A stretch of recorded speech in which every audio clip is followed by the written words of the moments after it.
Good evening, ladies and gentlemen. My name is Scott Mantz. What did you think of All Is True?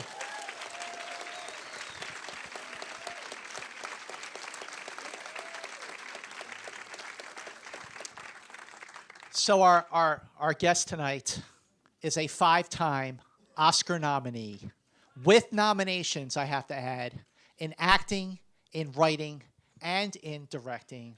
Ladies and gentlemen, it is my honor and privilege to introduce to you tonight's actor and director of All Is True, Kenneth Branagh.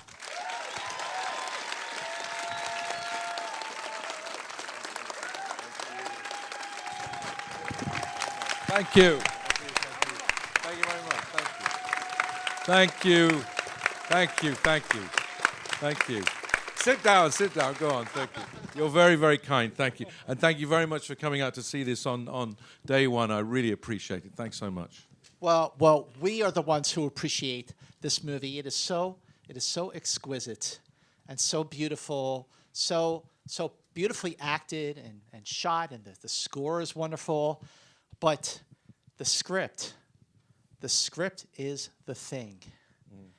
And the first time you read Ben Elton's screenplay, like, what went through your mind? Well, we'd had this conversation where I pitched him the idea of this of writing something. He's a great comic writer, and we've known each other over 30 years. We met at a production of a Shakespeare play of Much Ado About Nothing, directed by Judi Dench. And we met backstage, and he accused me of having made up some of the lines. And I said, well, no, I haven't. That is Judi Dench's direction, which is very naturalistic and real, and Shakespeare's prose, which is very conversational and also naturalistic. So we started a decades conversation about this subject. He then produced an amazing and funny sitcom called Upstart Crow, which he asked me to be in, and then we had this conversation about whether he would be interested in writing a drama about this period in Shakespeare's life when the Globe Theatre burnt down, and he returns home and faces up to what happens if you're an absentee husband and father for 20 years. And to answer your question, what I was thrilled by was the sort of the humane and human and humorous side to the character and to that world, because our goal was to sort of find the human, not the genius. And what was the challenge of that? I mean, it's not like William Shakespeare, there's video of him. I mean, obviously there's not. But like, was it sort of easier to sort of humanize him, to show this genius as a human being, to humanize him and to show him like in the throes of a midlife crisis and so on? Well, this idea of what do you do if he's had 20 years as the most famous poet of the age? He's written or co-authored 37 plays of his own. He's produced and directed and acted in all the plays of his contemporaries at his own Globe Theatre, and then traumatically it burns down. He goes back home. He didn't need to. He could have stayed in London. So he goes back home, and we thought that this key element of the why was partly bound up in the death of his son, in the death of Hamlet in 1596, when Hamlet was 11 years old. And Judi Dench and I had both appeared in a production of Shakespeare's late play, The Winter's Tale, which was written not long before the period of this film, in which the preoccupation with the lost child is so beautifully and painfully drawn. And there's also a dynamic in there between Paulina, one of Shakespeare's fiercest and finest female characters, beautifully played by Judi, that Ben saw as she, in that play, forces Leontes, a man who makes a tragic mistake that results in the death of a child. He saw that, I think, as a kind of as a starting point for a pretty sort of edgy relationship between a woman who up to that point had not been given a voice. She cannot read, cannot write, but clearly has a great deal that she wishes to be heard about. And so The Winter's Tale was a big inspiration for at least surmising, guessing, speculating, as he is concerned about it in all sorts of plays, the separation of twins and the problems between fathers and daughters, concerned about this aching loss, being haunted haunted by the death of your child and what that does to him and what it does to their entire family. So this year, 2019, marks the 30th anniversary of Henry V, for which you were nominated for Best Director. Thank you, thank you. In that time, including Henry V, you have directed 6 films based on the works of the Bard. So did you see this all as true in any way as sort of playing the Bard, being like the culmination of these last just theatrical 30 years of your work? Well, it was certainly, excuse me, it was a very natural development of all sorts of things. I mean, for instance, it's over 30 years of working with Judi Dench. She was in Henry V. The Patrick Doyle wrote the score for both of these things and many films in between. Yes, and he's a great maestro, Patrick, and a dear friend. I suppose it's a very personal film in the sense that when I prior to that film, I hitchhiked to Stratford-upon-Avon when I was 17 years old, and I discovered making this film that Ian McKellen had done exactly the same thing, but 25 years earlier, and we'd pitched our tents in exactly the same field outside Stratford, and we'd walked into Stratford and we'd queued for tickets for the theatre to see the plays and to go around and see some of these houses and find out where the man lived and try and sort of join the dots. We both felt that it was a personal thing, and I think it is for many people. Perhaps each individual has a different relationship to Shakespeare or to the art, the music, or whatever it is that might, as it were, move them. He did with us, and so the journey towards finding out what kind of a man he was has been a lifetime of that sort of exploration. And because I've always been aware that for some people he's completely resistible and they're bored by Shakespeare, and that it's like watching paint dry to see one of his plays. But I maintain that when done well, which isn't necessarily all the time, I've been responsible for a few that haven't been done very well, but when done well, it's real and thrilling and consoling and entertaining and makes you laugh and cry and think. And so that desire to share that enthusiasm and the belief that at least that is possible with this man's work has led me all the way here to thinking, well, if you don't like the plays, or on your way to the plays, you might be interested to know who the man is. Well, here's a version of who the man might be based on the facts that we know, those scandals involving the girls, the death of Hamnet, the purchase of the coat of arms, etc. And then the gaps are filled in by what we notice in plays like The Winter's Tale. But you talk about people having such a deep personal relationship with the works of Shakespeare. Obviously, you are up there. But in terms of your research for playing him, like what were some of the things, some of the more recent things that you yourself discovered that you didn't even know before? Well, I mean, I was very interested to know that he did want to purchase that coat of arms. It cost him £20. It's about $5,000 today.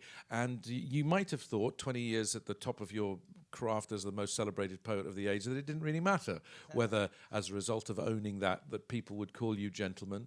But it did seem to matter to him. His own father was ruined in Stratford, as you could see there, and I think we're not exaggerating. It was a town, very litigious society. People snitched on people. It was very gossipy, and his own father was ruined, bankrupted. He'd been mayor of Stratford, but was somebody reported him to the council for keeping his manure too close to the house. It was that kind of a place, and his father, I think, suffered this great indignity. I think Shakespeare felt it, and I think he felt, unusually a sort of a whatever you call it, insecurity, vulnerability, a desire to, assert a sense of his own position. That to me was a genuine sort of surprise. When you're making a film based on Shakespeare, and then you are playing Shakespeare in an original screenplay, there's got to be a certain bar that you have to hit, because the screenplay has to be on par with the things that Shakespeare wrote. Mm-hmm. So how did you and Ben meet those expectations?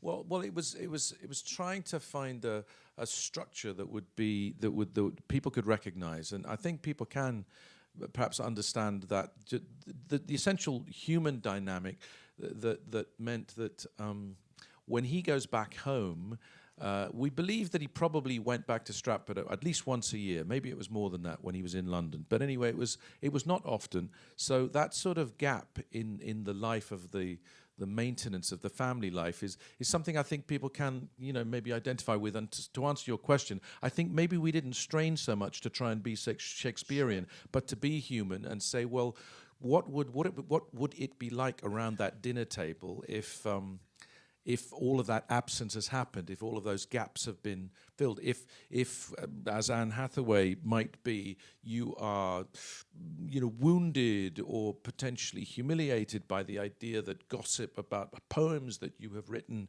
possibly dedicated and for other men or women, have been out there in the world, that there's a sort of there's a fuse that is lit at the beginning of that reminded me of. Well, frankly, it reminded me of, say, a play like King Lear, where at the beginning of the play, what appears to be a relatively straightforward action, King says, I'm giving up the job, you 3 daughters, I'm going to divide it between the 3 of you. All you have to do is tell me how much you love me. And number 1 and number 2 say all the right things, and the third one says, well, I'm not going to tell you I love you. It's ridiculous. It's a stupid thing to ask. I paraphrase, obviously, but she doesn't quite say it like that. But as a result, he loses his rag, and and it reminds me of one of those, Christmas conversations, or maybe there are Thanksgiving moments you've had where, somebody spills the cranberry sauce or something, and it goes nuclear, and you think, well, it's not about the cranberry sauce, is it? It's about 15 years ago when, you wore that thing and you didn't tell me, and then you didn't say thank you, and when I did the thing, and there's all these subterranean kind of Titanic passions that come up, and you think, I thought we were just having dinner. So we thought that's human. Shakespeare writes about it, but we didn't need to go high-flown. We didn't need to try and write Shakespearean poetry. What we needed to do was try and find, as he did, that connection to things that we understand. So that's where we started. Coming full circle after all these years with Judi Dench, who is fantastic in this movie, right? Is it like a shorthand, or in what ways did working with her on this film surprise you? Well, she's highly unusual. So, for instance, we asked her to be in it. I couldn't think of anybody else to play the part. Didn't want anybody else. I asked her. She was unavailable. So, for about a month, I thought, I don't know what we're going to do. We thought about other people, but I thought, I don't want to make the film if she's not available. So, I was about to not make the film, and so we made one more call just in case, and it turned out that the project she'd been committed to doing had collapsed. So I said, "Oh, right, okay. So can I call?" I said, I'll call her agent and ask if I can go down to the country where she lives, outside London. Can I visit Judi tonight? Can I just picture this story for this character in this film? Can you ask if she would mind if I did that?" And 10 minutes later, the agent rings back and says, Judi says, "Absolutely not. You're not going down to visit her tonight in the country. You're not going to waste your petrol money. The answer is yes." I said, "But she doesn't even know. She doesn't even know what it is." She said, "It's a yes." So that's the unusual that you start with her. But of course, she used to live in a cottage opposite Charlcote House, which is where Sir Thomas Lucy, our sort of would-be villain in this movie, lived. She and her late husband, Michael Williams, wonderful actor, used to refer to Shakespeare as the man who paid the rent, because they did season after season after season at the Royal Shakespeare Company. She walked all of these streets. She'd visited Anne Hathaway's cottage, 100 times. The Shakespeare's in her bones, and she was very proprietorial and felt very personally about this desire to let Anne Hathaway have a voice, and she's a few people raised their eyebrows. Anne Hathaway was 8 years older than Shakespeare. They married when he was 18. She was pregnant, and Judi is a bit older than that in relation to me. But and a few people got a bit humpy about that, and that's a bit different. And this got back to her in the form of a friend of hers who said, "Oh, I hear you're in that Shakespeare film with Ken. What are you playing? His mother?" She said. To which you replied, "Fuck off, I'm playing his wife." Very Judy. Yeah, I only swears once in a while, by the way. Forgive me for snitching on it there. I want to ask about filming the scene with you and Sir Ian McKellen. It is like you're watching the scene going, holy moly, this is a masterclass right here. It was beautifully written, so superbly acted. How did you nail that, crush it? Well, you're very kind, and thank you very much. It starts with Ben Elton, who came up with, I thought, this very, very arresting idea. William Shakespeare dedicated his sonnets and his narrative poem Venus and Adonis to the Earl of Southampton. The dedication is very extravagant. It's much more fulsome than even the standards of the day, where artists would, as it were, suck up to the rich and famous because they needed to be patronized and supported, and it was practice to do so. But Shakespeare's seems to go a little further, and the personal quality in the poems themselves is very raw, very emotional, and it goes way beyond producing this Petrarchan sonnet form, 14 lines of sort of ornate, often very formal language, which is sometimes just an exercise in verbal beauty. The sonnets break through that. They're raw, passionate love poems, declarations of love to maybe a fair youth or maybe a dark lady. And Ben's idea was that with that feeling of passion from Shakespeare, the idea that as it were, the love that nearly was, the relationship you missed out on, that moment, whenever, your adolescence or early on, the person you nearly spent your life with, as it were, passes you in life but then returns, could be a sort of a hand grenade into this already tense situation with Anne Hathaway, and also be for her and for Judith quite the thing to deal with, but an indignity, a humiliation, a complexity for sure, and for Shakespeare, a bewildering kind of possibility for finding out who he is and finding out whether he wants to take this so-called last chance. So he declares himself, and the scene, I think, is beautiful because Ben lets Shakespeare perform this sonnet, not even perform it, I suppose, live through it as a way of saying perhaps I love you, only to have it returned to him as a sort of letdown, as a kind of I love you but not in that way. And yet beyond that, there is a kind of code. He did know the sonnet off by heart, Southampton, didn't he? So maybe in some weird way it was their song, but it was not to be. And he also makes the sort of brutal truth of having Southampton say, it can never be because you're a peasant. And the social class won't allow this to happen. And so it's wonderfully complex. It has a wonderful romance to it. And then immediately you're thrown back into Shakespeare being amongst a wife and daughter who do not necessarily understand any of the things that I've just said or sympathize with any of them. Yeah, it's an outrage. It's such duality, and you brought up the score, which is absolutely beautiful, and just working, collaborating on the score. Was it just because you've worked together before so many times, like oh yeah, that sounds great, thanks. Well, with Patrick, he I trust more and more his instinct. We do say less, I suppose, and so we've been. Yeah, we kept using the word sort of gossamer. The music needed to be gossamer, and the film was going to be meditative, ruminative, so that the score should have a sort of quality of breathing. It needn't be fully present. It needed to respond not just to Shakespeare and the drama, but also to this other thing that we were trying to offer up, which is to let the audience understand that Shakespeare himself was trying, bewildered as he is almost at the beginning of the play. He's come from London and from the theatre and from the life of the theatre and the noise of the theatre to the country, to the quiet, I mean, imagine what it was like back then. No ambient light, no ambient sound. It would have felt like going, to the moon, back to but somewhere very, very unusual, where you are faced with, your smallness in big nature. And the music needed to sort of respond to that as well, because he was also trying to sort of find his place in the scheme of things. And all of this, I start talking about it now, and I even find it difficult to sort of put it into words. And that was part of what we were trying to do, was say, with Patrick, is just respond with your gut to, how he's feeling this experience of being at home and then needing to get outside into the earth, into the garden. Speaking of the light, the cinematography,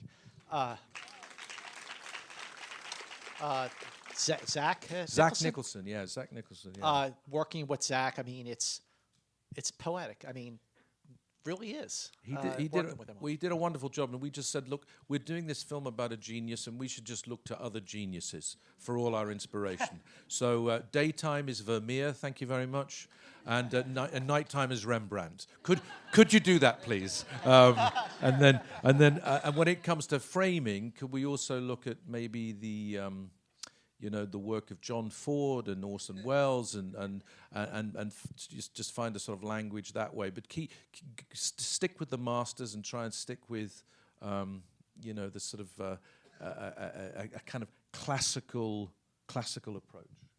I want to open up to the audience, but before I do, one question I've always wanted to ask you, especially after now 30 years of bringing the Bard to a generation through film that might not read, or go right to his works, and with the films becoming more ambitious and deeper over the years, how did you fall in love with Shakespeare to begin with? Like, what was your aha moment that you had? Well, it was a double up that is really takes me right to this film, which is this paradox. So I'm 13 years old and I'm asked to stand up in an English class, and I've been given for the first time a book that says The Merchant of Venice. I'd never heard of it. I didn't, and I was told to open it and start reading from it. So I did, but I really didn't understand anything at all about what was being said. And it was really, it was almost frightening at that time how dense it seemed. So I had that experience. This means nothing to me. It means nothing to me, and it's intimidating me. And actually, by the time I finished this, now I'm starting to feel stupid. So that's how much Shakespeare's doing for me. That a few weeks later, it seemed, the same English teacher took us to see a live production of Romeo and Juliet. There was 1,000 of us, 13-year-olds, and it was wild. I mean, absolutely wild atmosphere before. And then the play starts with a fight. There were sparks coming off the sword blades. We didn't think that was happening. And then suddenly, at least from my point of view, Juliet walked on, and I was gone. And so I always think that production hastened me through puberty, as it did. The other 1,000 kids who then responded. We didn't, obviously, at least I can't remember understanding everything, but I knew that, I was at school, there was, there were gangs and there was violence and stuff, and that was on the stage facing me, so that I knew something about that, and all of it meant something, and all of it was presented with a sort of the throb of real sort of vitality and life. So. But I remembered that both things existed. I'd had the moment where it absolutely baffled me, and I had the moment where it completely overwhelmed me and inspired me and lifted me. And I felt probably, I suspect other people may feel that a bit as well. And so part of a crazy mission and crusade is to try and make sure that the latter happens more than the former if you come to Shakespeare. Wow, that's amazing. Okay, who's got a question? You got a question. Ken, this is brilliant. Thank you. Justin Timberlake brought sexy back. You bring classic relevance forward. Can you talk about the costumes, man? They are so cool. I can see NBA or NFL players wearing them. Okay, I just gotta say, bringing up Justin Timberlake at a movie about Shakespeare. Did not expect that. No, but good yes, on you, about though. The costumes. I think Shakespeare would have loved that, by the way. Well, we always try and find, in this case, the costume designer, a man called Michael O'Connor, an Oscar winner for, in his case, a movie called The Duchess. I worked with him way back on Harry Potter and the Chamber of Secrets, and in which he put me in a million things to be put into Gilderoy Lockhart's biography, Magical Me. So I knew that he had a combination of things, real period knowledge and detail, which he brought to this. But we also talked always, actually a bit almost comic book style, about silhouettes, particularly about the blacks that they have here, and the kind of crispness of outlines, whether it's collars or whether it's some amazing hats in that show. And so we always blur the edges, hoping that we have the essence of what it would have been like in 1613, but we're also aware of the graphic power of those images in Zach Nicholson's frames, in which case we just jiggle it a bit. Got time for one more question? Okay, it's yours. Wait, here you Mr. Branagh, really liked the film. Just a quick question. When you've done Shakespeare as a director, whether it's Henry V, Much Ado About Nothing, Macbeth, whichever one it was, differentiating it between working on those films and the other films that you've worked on, which I also very much admire, is there a different approach for you doing that, if so? Well, the approach is sort of different in my experience per film. So to give an example, for this film we didn't rehearse at all. We talked a lot beforehand, so I went and spent time with Ian McKellen ahead of that scene and explained how we were going to do it. I said it would be 2 cameras working at once so we can capture any excitements or any flaws or mistakes we make. We're looking for beautiful accidents as well as precision. And the same with Judy. We just talk about it. She doesn't like to rehearse. And we didn't rehearse at all on set. We did a lot of frames where the camera didn't move much, so I would set the shot up, light it, then ask the actors in, and then we just call action. Or in this case, nicking from Clint Eastwood, I even decided on this movie that I wouldn't even say turnover or action, or anybody would. We just sort of slip into it. It would just have started before you realized. And as a sort of opposite example, just because it felt like that was what was required, when we did the movie of Thor for Marvel, I remember, thank you very much, thank you, and we rehearsed a long time for that, a lot. And I remember like a year ahead of it, because I remember Natalie Portman was also doing her ballet training for Black Swan, but I remember setting her homework and giving her a biography of Rosalind Franklin, who was one of the unsung heroes, unsung female scientist who was part of identifying the DNA, and just by way of a sort of inspiration for a passionate female scientist underappreciated, but of brilliance. I remember making Hemsworth and Hiddleston improvise as brothers a year ahead of time, and creating some material to go back to Dom Payne, who did that crucial draft of the script, and then putting them together with Hopkins as well, and doing improvisations, and also I remember doing some Shakespeare then, in order to sort of just really say, you know what, of course this is going to be a space adventure. We're going to be riding horses across a rainbow bridge in the 9 realms. We've all done it. But we're really going to take the sort of dynastic stuff seriously. So I don't mean that others wouldn't who were making these films, but just that would be a critical element. And in that case, as opposed to this, that felt like to do a lot of work on that. You'll never see it, but you'll feel it. And here, don't do too much work because you want it to be sort of fractured and surprising. So I guess it's horses for courses. Well, ladies and gentlemen, I know I speak for everyone in this room when I say that all is true, truly is a rose by any other name. Yeah. Thank you so much. Thank you very much, Kenneth everyone. Branagh. Thank you, Scott. Thank you, ladies and gentlemen. Thanks, folks.